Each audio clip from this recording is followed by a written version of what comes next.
Ok, salut les gars, salut, comment vous allez? J'espère que vous allez tous bien. Bienvenue sur cette petite tuto. Aujourd'hui, dans cette tuto, je vais vous montrer comment configurer le VPN SOCK-ZP. Donc, cette configuration que je vais faire va vous permettre de configurer votre VPN avec le payload. Si tu es nouveau sur la chaîne, n'hésite pas de t'abonner et d'activer la cloche de notification. Donc, dans cette vidéo, par ce cas-là, je profite de vous dire que c'est comme ça. C'est le host du Cameroun, de la RDC et du Kenya, je crois, et du Kenya. Donc, ceux qui en veulent, veuillez m'inboxer pour qu'on en discute là-dessus. Donc, sans plus tarder, nous allons nous rendre sur Play Store ou télécharger l'application SOCK-ZP. Donc là, vous allez seulement taper SOCK-ZP. SOCK-ZP. Donc, une fois que vous téléchargez, vous l'ouvrez, vous l'activez aussi, vous l'activez en même temps. Donc, je viens juste de l'installer même.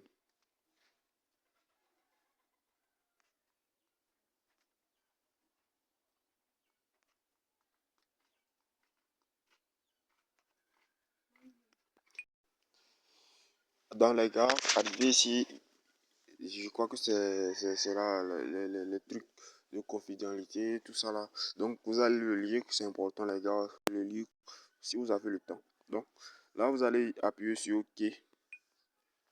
Bon, arrivé là, ce que vous avez à faire, donc, vous allez voir, voici l'interface de notre application SOCK-ZP. Donc, là, c'est le bouton pour se connecter. Là, comme vous pouvez le voir, c'est le bouton pour se connecter.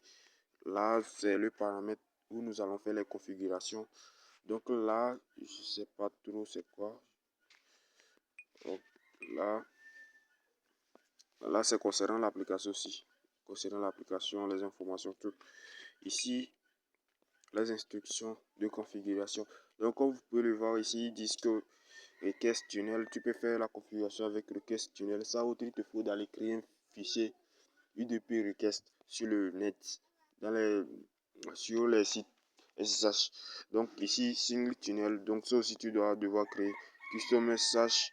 Là, tu peux utiliser le payload et puis le proxy et le SNI.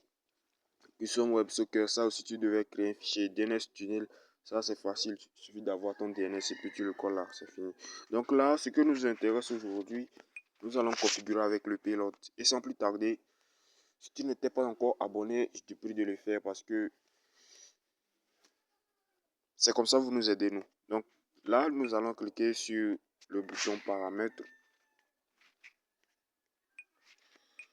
Donc une fois sur le bouton paramètres, vous allez voir directement request tunnel nous propose en même temps le payload ici. Vous l'avez vu.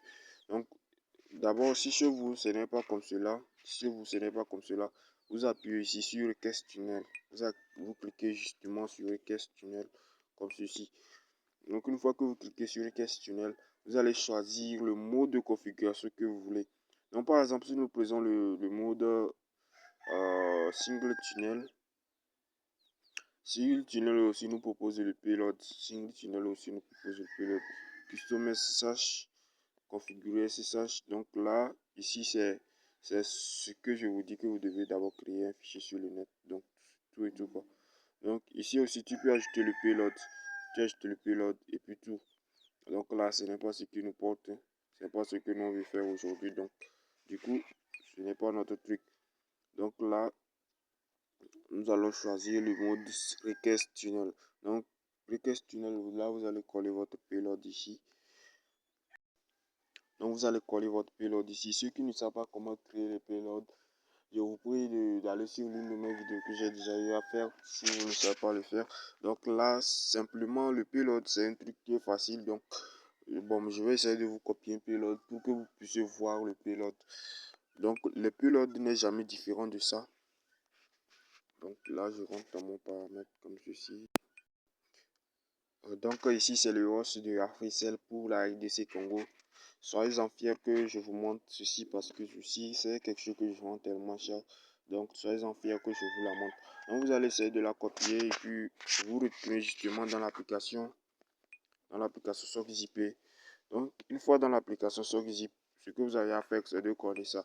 Laissez-le comme ceci suffit. Effacez seulement cette griffe. Donc, une fois que c'est fait comme ceci, je crois que la configuration est bonne. Ce que vous avez à faire, ils nous disent en bas que statut serveur expiré. Je vais cocher ça pour que vous puissiez bien voir. Il nous dit que le statut de notre serveur est expiré. Donc, ce que nous avons fait, nous allons la mettre à jour. En faisant ceci, en cliquant sur cette couronne qui est juste là, vous cliquez sur cette couronne. Une fois que vous cliquez sur la couronne, donc ça va commencer automatiquement par... Donc voilà une liste de serveurs. Je vous prie d'être connecté pour le faire. Donc là, vous allez essayer de regarder les heures. Vous allez essayer de regarder. Ici, on a dit 40 heures, 41 heures, 43 heures, 45 heures, ainsi de suite. Ici, vous avez 2 jours. Ici, vous avez 2 jours. Ici, vous avez 42 heures, tout ça là. Donc, vous allez essayer de voir ce qui vous arrange mieux. 47 heures, 46 heures, 21 heures, tout ça là. Donc, on prend un seulement par hasard. Yes. Et puis, tu appuies sur Yes. Donc, ça va tourner, tourner, tourner. Je crois que tu dois accomplir un petit tuto de publicité de quelques secondes. Donc, espérons voir.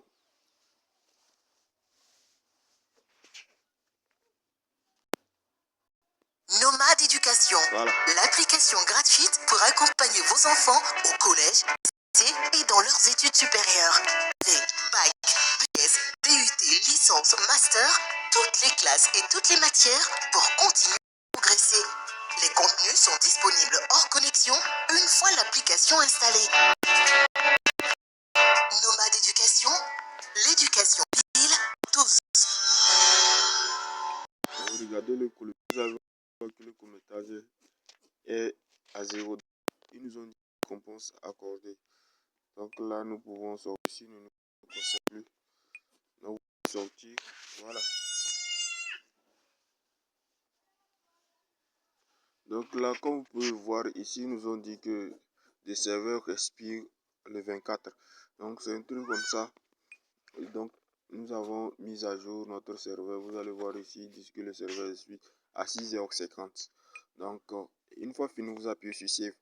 Une fois que c'est fini, il suffit d'appuyer sur ce bouton pour vous connecter en activant votre puce Africell. Donc en activant votre chose Africell. Donc là, vous cliquez sur le bouton qui est là pour vous connecter automatiquement. Donc, comme moi je suis connecté au Wi-Fi, donc c'est pas la peine qu'on le teste ensemble. Donc,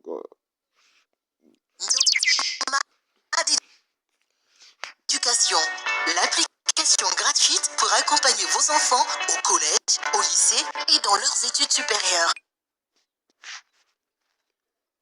bon, les gars, c'est un truc comme cela. Si tu as aimé la vidéo, n'hésite pas de t'abonner et d'activer la cloche de notification pour ne plus rater aucune nouvelle vidéo. D'ici là, on se dit à la prochaine. Restez connectés.